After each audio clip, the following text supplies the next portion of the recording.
Hello everyone, this is lecture number 5 of Childhood Development and Psychology and today we will be studying theories of conditioning जिसमें दो theories दी गई थी classical conditioning theory and operant conditioning theory.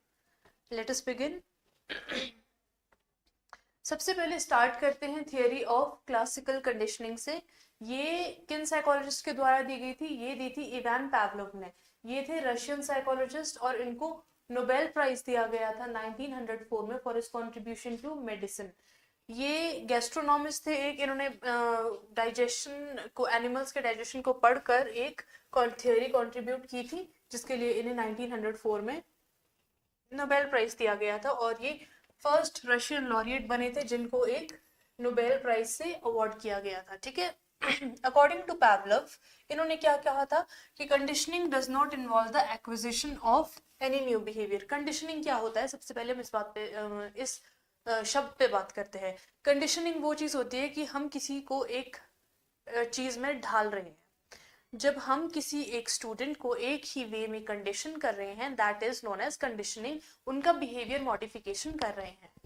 But rather the tendency to respond in old ways to new stimuli.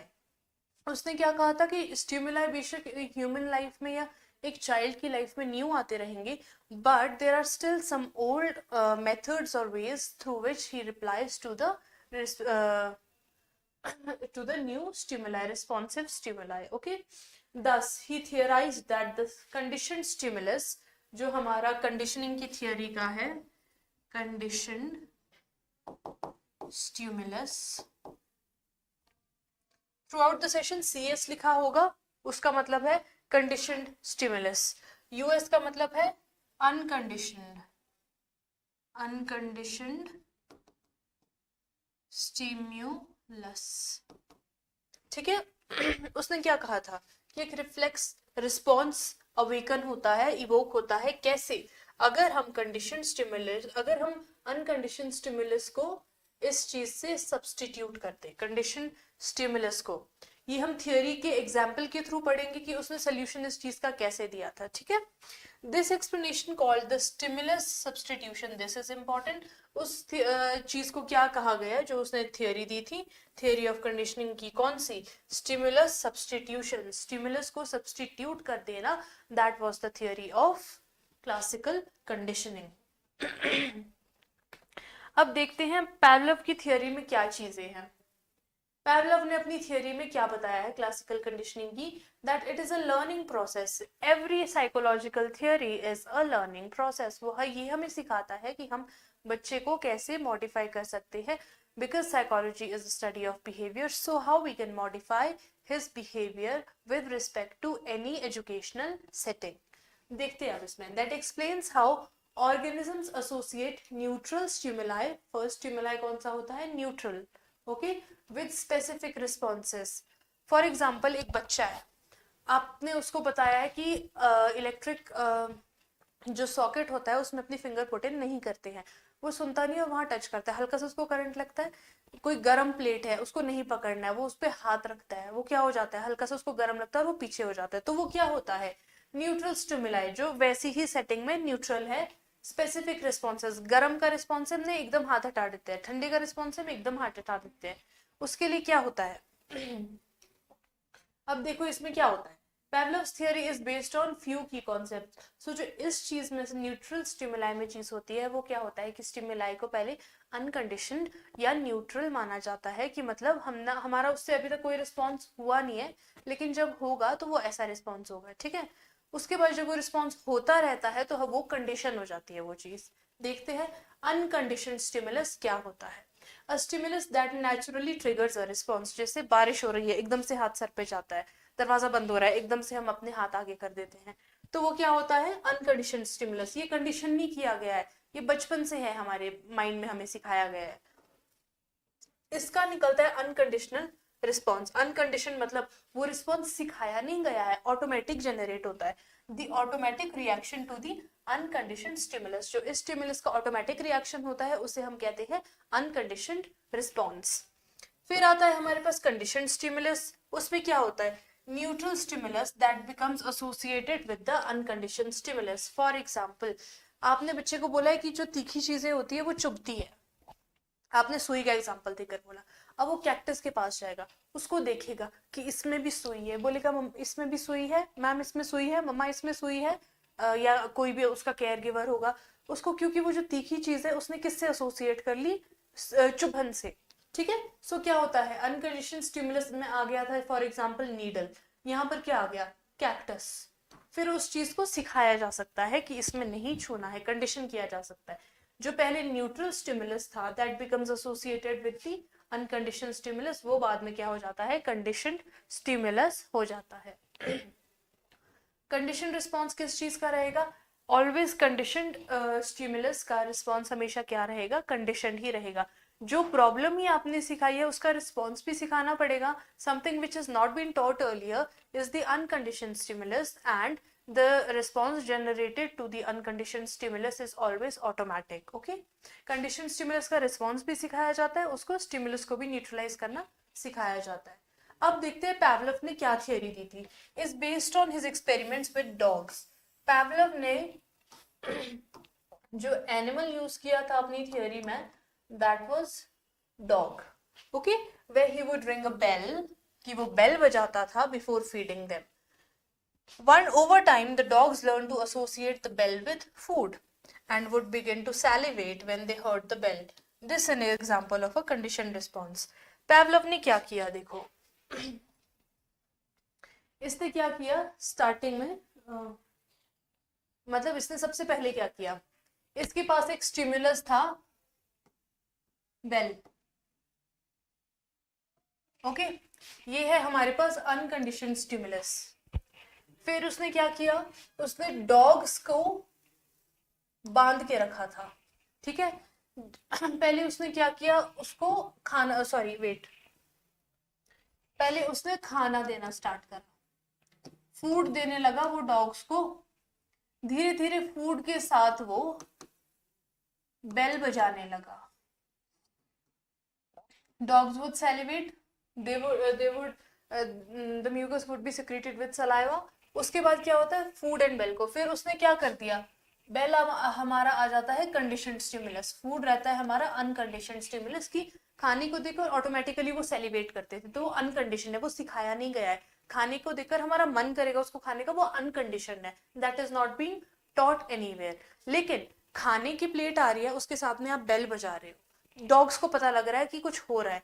फिर जब वो देखेंगे कि bell बजाने से खाना मिलता है, धीरे धीरे उसने क्या किया, बेल के साथ जब वो फूड देता रहा तो उसने क्या कर दिया, बेल, लास्ट में जब वो बेल बजाता रहा, डॉग्स वुड सैलिवेट, और हमारा बेल क्या हो गया, इसमें अनकंडीशनड स्टिमुलस हो गया। अब जब भी बेल बजती थी डॉग्स वुड सैलिवेट, तो कंडीशनड स्टिमुलस से उसने बेल को अनकंडीशनड स्टिमुलस बनाया। वो इसकी पैवलव की थियरी है। वैसे ही ये क्लासरूम सेटिंग में अप्लाई होती है कि जब हम एक बच्चे को काम करवाते रहते हैं, उसका रिवॉर्ड से एसोसिएट करेंगे, धीरे धीरे उसको पता चलेगा कि रिवॉर्ड से मेरा काम बढ़ता है, अच्छा होता हूं मैं इन क्लासरूम, तो वो चीज भी उसके क्या आती है, हेल्प आती है। ओके, देखते हैं इसकी एप्लीकेशन क्या थी। पहले ये देखो theory, question comes, what was the unconditioned stimulus in Pavlov's theory before conditioning? Conditioning से पहले उसको, conditioning is behaviour modification, conditioning is behaviour modification. ठीक है, बिहेवियर मॉडिफिकेशन से पहले फूड देखकर उसका रिस्पॉन्स क्या होता था, सैलिवेशन होता था। ठीक है, फूड को देखकर। धीरे धीरे उसने क्या किया, ड्यूरिंग कंडीशनिंग, अच्छा देखो पहला तो ये है, उसके बाद आता है सेकंड। कंडीशनिंग से पहले उसने 2 एक्सपेरिमेंट्स किए थे। फिर उसने क्या किया, न्यूट्रल स्टिमुलस है, अभी इसका कोई रिस्पॉन्स नहीं है। न्यूट्रल स्टिमुलस जब उसने बेल बजाई तो वो कुत्ते का रिस्पॉन्स क्या था, नो सैलिवेशन, क्योंकि डॉग को पता ही नहीं है बेल का, मैं क्या करूंगा। फिर उसने क्या किया, थर्ड नंबर पर ड्यूरिंग कंडीशनिंग उसने क्या किया, बेल को, जब भी वो उनको खाना देता था वो बेल बजाता था, तो उससे रिस्पॉन्स निकलता था सैलिवेशन, क्योंकि खाना एसोसिएट था इसके साथ में। ठीक है, फिर उसने धीरे धीरे वो चीज बंद कर दी, और आफ्टर उसने क्या कंडीशन कर दिया कि बिना खाने के भी अगर मैं कंडीशन स्टिमुलस बेल बजाऊंगा तो रिस्पॉन्स डॉग का सैलिवेशन रहेगा। तो ये यही सिखाता है कि बच्चे को अगर हम कंडीशन करना चाहते हैं तो हम अपने हिसाब से कर सकते हैं, बट हमें उनके स्टिमुलस को माइंड में रखते हुए उनकी इंडिविजुअल डिफरेंसेस को भी माइंड में रखना पड़ता है। ठीक है, पैवलोव की थियोरी ये थी।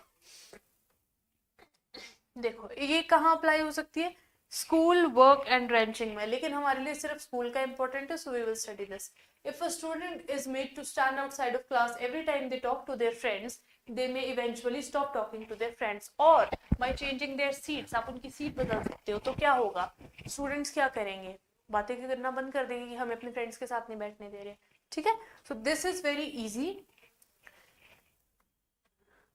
अब देखते हैं इसमें अनकंडीशनड स्टिमुलस क्या था, फूड। नेचुरल स्टिमुलस, फूड को जो नेचुरल स्टिमुलस भी बोला गया है। अनकंडीशनड रिस्पॉन्स क्या था, जो हमें सिखाया नहीं जाता है, वो रिस्पॉन्स क्या था, उसका सैलिवेशन था। फिर उसके बाद कंडीशन स्टिमुलस क्या था, बेल। उसके बाद रिस्पॉन्स क्या आया इससे, नथिंग, नल, जीरो। फिर स्टेज 2 में आ जाओ, उसमें क्या था, condition stimulus food, condition stimulus is bell, sorry, condition stimulus bell को अनकंडीशन के साथ उसने बजाया तो उसने कंडीशन रिस्पॉन्स पाया जो उसका सैलिवेशन था। स्टेज 3 में क्या होता है, कंडीशन स्टिमुलस हमारा बेल साउंड हो जाता है, एंड हमारा कंडीशन रिस्पॉन्स जो हम पहले अनकंडीशन रिस्पॉन्स था उसको हमने कंडीशन कर दिया कि हमने डिजायर्ड रिस्पॉन्स बच्चे से या उसने, पैवलोव ने तो डॉग से वो एक्सेप्ट करवा दिया था। ओके, पैवलोव ने कुछ लॉज दिए थे, इसने क्या बोला था फर्स्ट लॉ में, it is law of causation, की कॉज किस तरीके से होता है। According to this law, a condition response is established by a series of continuous pairings of condition stimulus and uncondition stimulus. बच्चे को क्या करते हैं, एक हाथ में चॉकलेट रखते हैं, एक हाथ में खाना रखते हैं, साथ में देते हैं, या उसको ऊपर जूस का कार्टन रखेंगे, पीछे मिल्क रखेंगे, तो उसको लगेगा कि मैं जूस पी रहा हूँ, लेकिन उसको वो करते हैं। तो वो चीजें हमारी कंडीशन रिस्पॉन्सेस के ही लिए ही होते हैं लॉ ऑफ कॉजेशन में। एक्सपेरिमेंटल एक्सटेंशन मतलब if the condition response is elicited without reinforcement, कि अगर हमें उनको रीइंफोर्समेंट हम कोई नहीं प्रोवाइड कर रहे, बी इट पॉजिटिव और negative, then the conditioned response gets weakened and finally disappears। अगर वो बेल ही बजाता रहता, उसके साथ खाना नहीं देता, तो कंडीशन रिस्पॉन्स हमारा अचीव नहीं हो पाना था।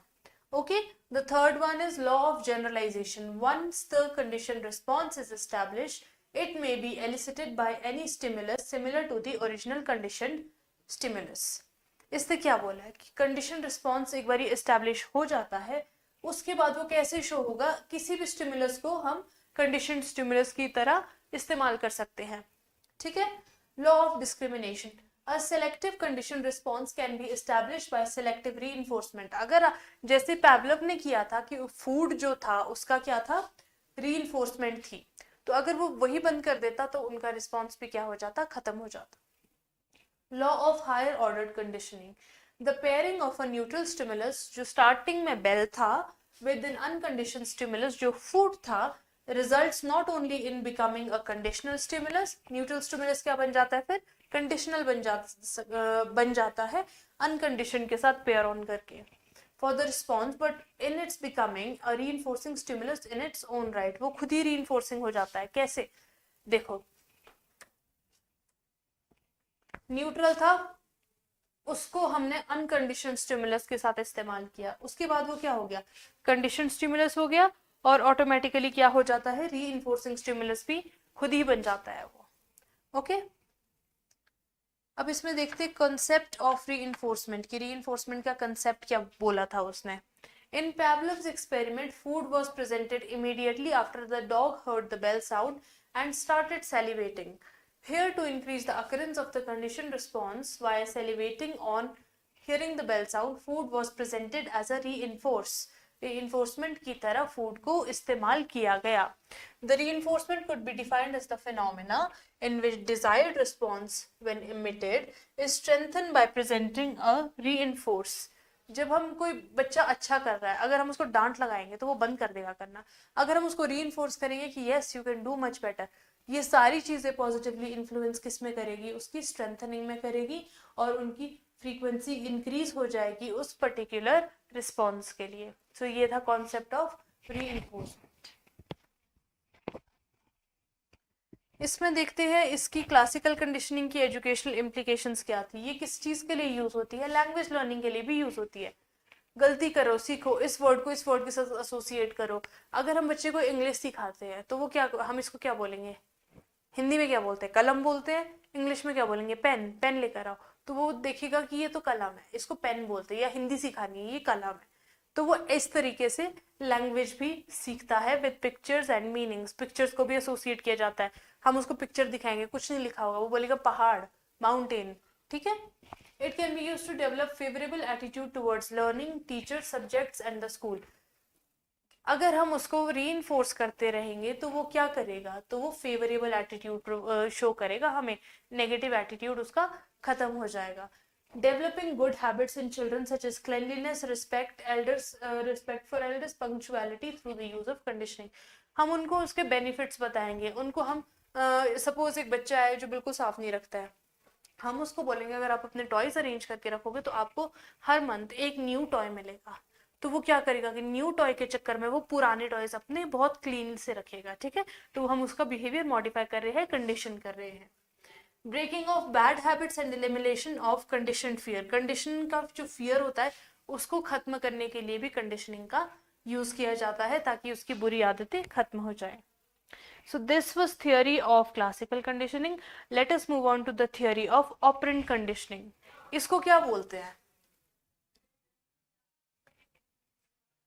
जो फर्स्ट थियोरी थी हमारी क्लासिकल कंडीशनिंग की, वो दी थी इवान पावलोव ने डॉग्स पर एक्सपेरिमेंट करके. गेस्ट्रोनॉमिस्ट थे वो. थियोरी ऑफ ऑपरेंट कंडीशनिंग किसने दी है? B.F. स्किनर ने दी है.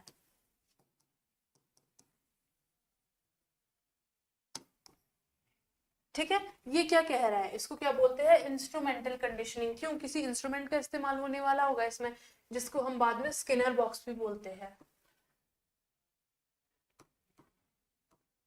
Okay, it is a learning process where voluntary behaviors are modified by association with the addition of reward or aversive stimuli.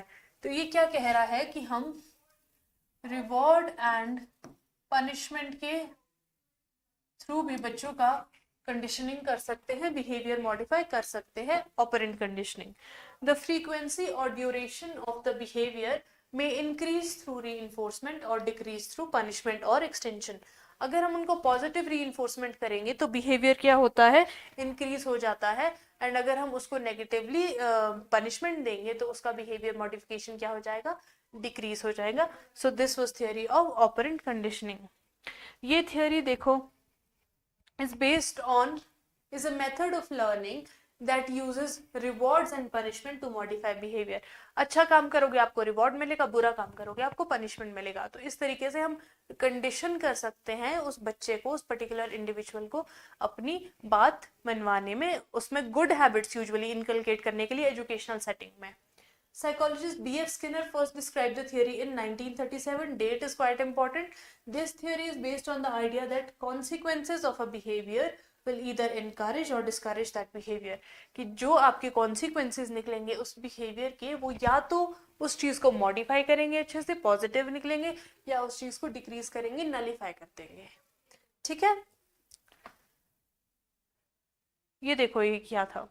Theory of operant conditioning किसके ऊपर हुई थी? Rat के ऊपर की गई थी. देखो सबसे पहले यहाँ स्पीकर लगा है, लाउड नॉइज जो एमिट करेगा, लाउड नॉइज एमिशन. फिर उसके बाद वहां सिग्नल लाइट्स दी है, ये लाइट्स है, ये लाइट्स है. उसके बाद वो लेवर दिया हुआ है जहां पर चूहे का हाथ है. दिस इज अ, ये क्या हो गया हमारे पास? लेवर हो गया. ये क्या है हमारे पास यहाँ पर? ये है फूड, फूड डिस्पेंसर यहाँ है. ये हमारे पास यहाँ है फूड, ये है शॉक जनरेटर जो इन वायर्स में लगा है सारे में। अगर वो अब देखो ये क्या इलेक्ट्रिक ग्रिड है, ये इस पर शॉक जाता है। अगर वो क्या करेगा, अगर वो इस एरिया में आएगा यहाँ पे और अपना खाना यहाँ से निकालने की कोशिश करेगा तो क्या होगा, उसको शॉक लगेगा। लेकिन अगर वो उस बटन को प्रेस करके फूड डिस्पेंस करके फिर उसको लेने जाएगा तो उसको शॉक नहीं लगेगा। अब स्किनर ने क्या किया, स्किनर स्पीकर पे बहुत जोर से आवाजें करता था। चूहा क्या करता था, इधर उधर जाता था, इधर आता था तो उसको शॉक लगता था, उसको भूख लगती थी, तो वो उसको धीरे धीरे जब यहाँ पर शॉक लगना स्टार्ट हुआ तो वो इस एरिया में आना अवॉइड करता था। ठीक है, अगर वो हर कहीं से यहाँ हाथ डालेगा तो फिर ये सारे में उसको क्या होता था, शॉक लगता था। लेकिन अगर उसका हाथ गलती से इधर लगा और धीरे धीरे इधर लगता गया तो एक एक पीस जो भी खाने का होता था वो आता था और वो खा जाता था। ठीक है, तो इस चीज से हमें क्या सिखाते हैं बीएफ स्किनर बोलते हैं कि हर इंसान का बिहेवियर मॉडिफाई कर सकते हैं। जो इलेक्ट्रिक शॉक जनरेटर था वो एज अ पनिशमेंट यूज हो रहा था एंड जो लेवर था वो एज अ रिवॉर्ड यूज हो रहा था कि अगर आप लेवर प्रेस करोगे तो आपको खाना मिलेगा, लेकिन अगर आप यहाँ पर इधर को शॉक के जनरेटर के पास आओगे तो वो आपकी पनिशमेंट होगी, आप हल्का सा शॉक में भी रहोगे, शॉक लगेगा आपको and then you will not be able to get food. तो ये एक्सपेरिमेंट रैट पर किया गया था। इस बॉक्स को बोलते हैं Skinner box, that is often been asked in exams as well. Okay, ये क्या था, इसने देखो according to this principle behaviour that is followed by pleasant consequences. Pleasant क्या होता है, हैप्पी,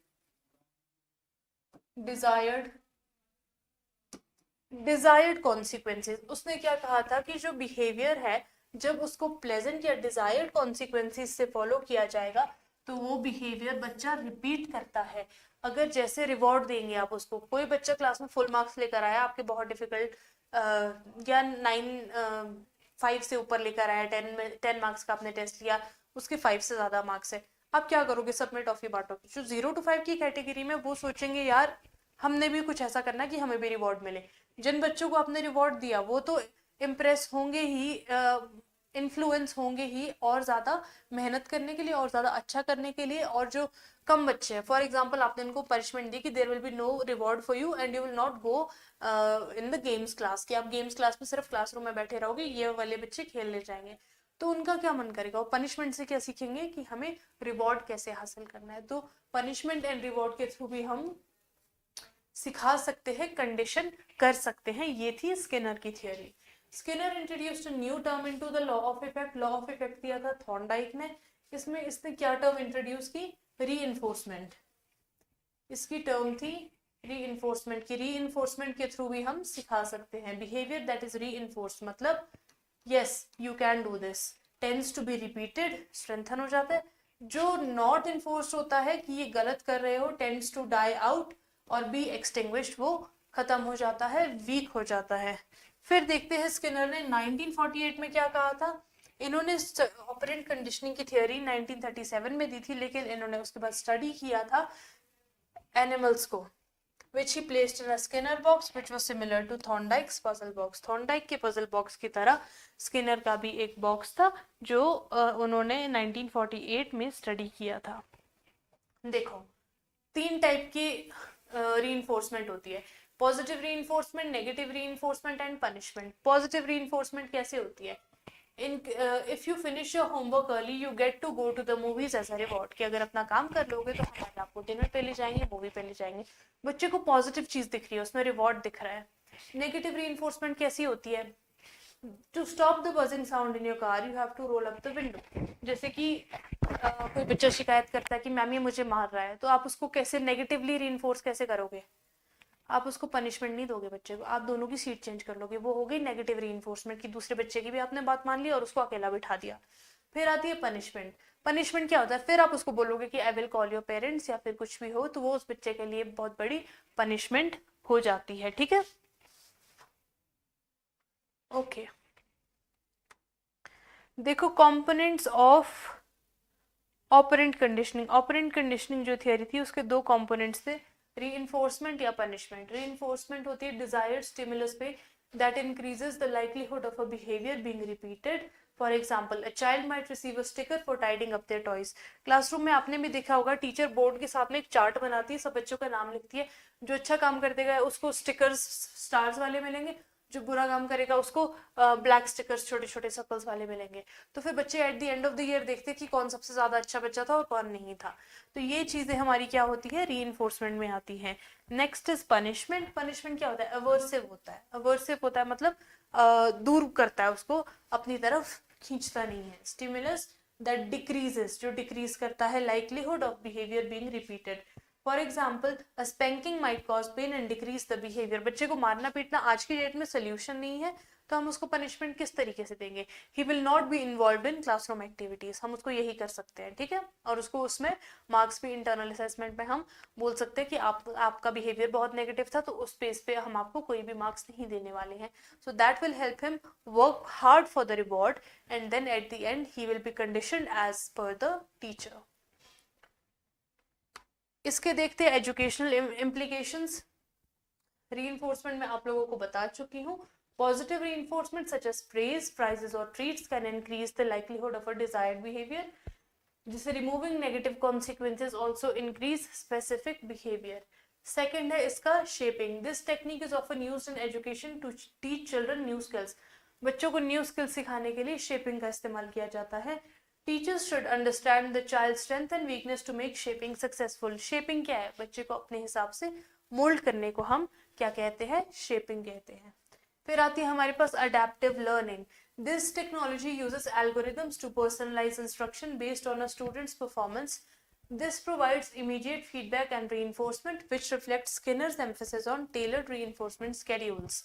अडेप्टिव लर्निंग कि जिस कंडीशन में आपको डाला जाएगा, जिस सिचुएशन में आपको डाला जाएगा, आप उसके अकॉर्डिंग अपना लर्निंग होराइजन एक्सपैंड कर सकते हो या फिर डिक्रीज कर सकते हो। It is up to you and how you adapt to that particular learning environment. Last is stimulus discrimination.